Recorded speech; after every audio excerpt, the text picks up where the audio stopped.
Did you know that you do not have to know all the science behind something to know whether it is right or safe for you or your baby, your children? Lately here, this thing has been going on about the Tylenol and the link to autism, and I just remember 20 years ago, I didn't feel comfortable giving my babies Tylenol. And not to say that I never did, but it was just not something that I was comfortable with doing on a regular basis, for sure not. And I was sometimes quite severely criticized for that. And I didn't know the science.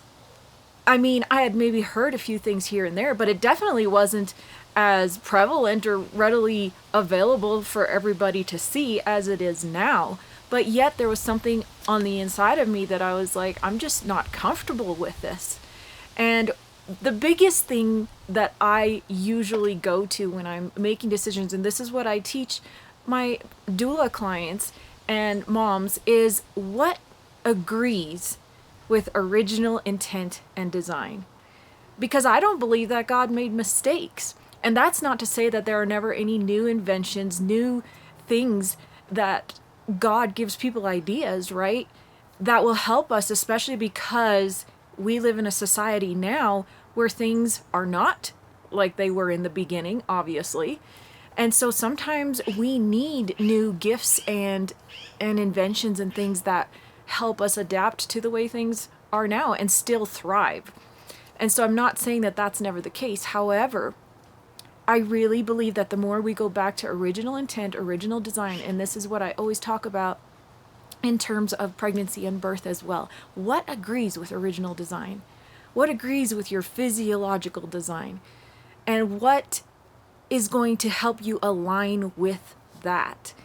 And you don't have to know all the science. And I think that takes a load off of us. Even as a doula, sometimes there's kind of a pressure that I'm supposed to know all the studies and I'm supposed to be able to quote them. And I'm supposed to, just off the top of my head, I'm supposed to know all the details. And I think this is one reason why sometimes people default to, well, whatever the doctor says or whatever the professional says, because they're the ones who have studied all of this, right? And so they're supposed to know.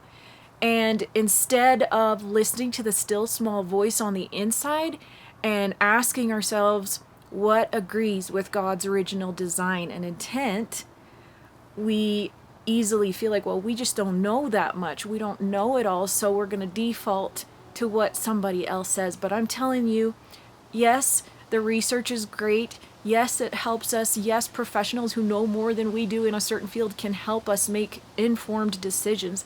But never ignore the still small voice, and never come to the point where you're just going to put your decision making in somebody else's hands because they so-called know more and better than you do.